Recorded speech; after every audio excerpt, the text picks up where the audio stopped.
Épître de Jude, chapitre 1er. Jude, serviteur de Jésus-Christ et frère de Jacques, à ceux qui ont été appelés, qui sont aimés en Dieu le Père et gardés pour Jésus-Christ. Que la miséricorde, la paix et la charité vous soient multipliées.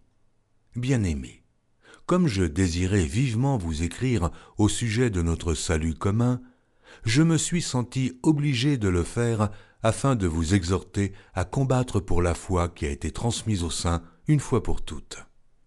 Car il s'est glissé parmi vous certains hommes dont la condamnation est écrite depuis longtemps, des impies qui changent la grâce de notre Dieu en dissolution et qui renient notre seul Maître et Seigneur Jésus-Christ. Je veux vous rappeler, à vous qui savez fort bien toutes ces choses, que le Seigneur, après avoir sauvé le peuple et l'avoir tiré du pays d'Égypte, fit ensuite périr les incrédules, qu'il a réservés pour le jugement du grand jour, enchaînés éternellement par les ténèbres. Les anges qui n'ont pas gardé leur dignité, mais qui ont abandonné leur propre demeure. Que Sodome et Gomorrhe et les villes voisines qui se livrèrent comme eux à l'impudicité et à des vices contre nature sont donnés en exemple, subissant la peine d'un feu éternel. Malgré cela, ces hommes aussi, entraînés par leur rêverie, souillent pareillement leur chair, méprisent l'autorité et injurient les gloires. Or l'archange Michel, lorsqu'il contestait avec le diable et lui disputait le corps de Moïse, n'osa pas porter contre lui un jugement injurieux, mais il dit « Que le Seigneur te réprime ». Eux, au contraire, ils parlent d'une manière injurieuse de ce qu'ils ignorent, et ils se corrompent dans ce qu'ils savent, naturellement, comme les brutes. Malheur à eux, car ils ont suivi la voie de Caïn, ils se sont jetés pour un salaire dans l'égarement de Balaam, ils se sont perdus par la révolte de Corée.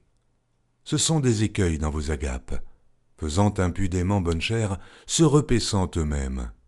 Ce sont des nuées sans eau, poussées par les vents, des arbres d'automne sans fruits, 2 fois morts, déracinés, des vagues furieuses de la mer, rejetant l'écume de leur impureté, des astres errants auxquels l'obscurité des ténèbres est réservée pour l'éternité.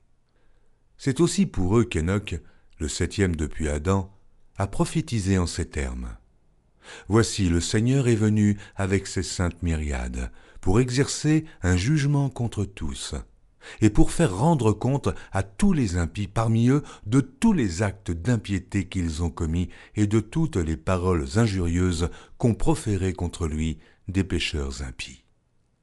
Ce sont des gens qui murmurent, qui se plaignent de leur sort, qui marchent selon leur convoitise, qui ont à la bouche des paroles hautaines, qui admirent les personnes par motif d'intérêt. Mais vous, bien-aimés, souvenez-vous des choses annoncées d'avance par les apôtres de notre Seigneur Jésus-Christ. Ils vous disaient qu'au dernier temps, il y aurait des moqueurs, marchant selon leur convoitise impie. Ce sont eux qui provoquent des divisions, hommes sensuels, n'ayant pas l'esprit. Pour vous, bien-aimés, vous édifiant vous-même sur votre très sainte foi et priant par le Saint-Esprit, maintenez-vous dans l'amour de Dieu en attendant la miséricorde de notre Seigneur Jésus-Christ pour la vie éternelle. Reprenez les uns qui contestent, sauvez-en d'autres en les arrachant du feu, et pour d'autres encore, ayez une pitié mêlée de crainte, haïssant jusqu'à la tunique souillée par la chair. Or, à celui qui peut vous préserver de toute chute et vous faire paraître devant sa gloire irrépréhensible et dans l'allégresse, à Dieu seul, notre Sauveur, par Jésus-Christ notre Seigneur, soit gloire, majesté, force et puissance, dès avant tous les temps et maintenant, et dans tous les siècles. Amen.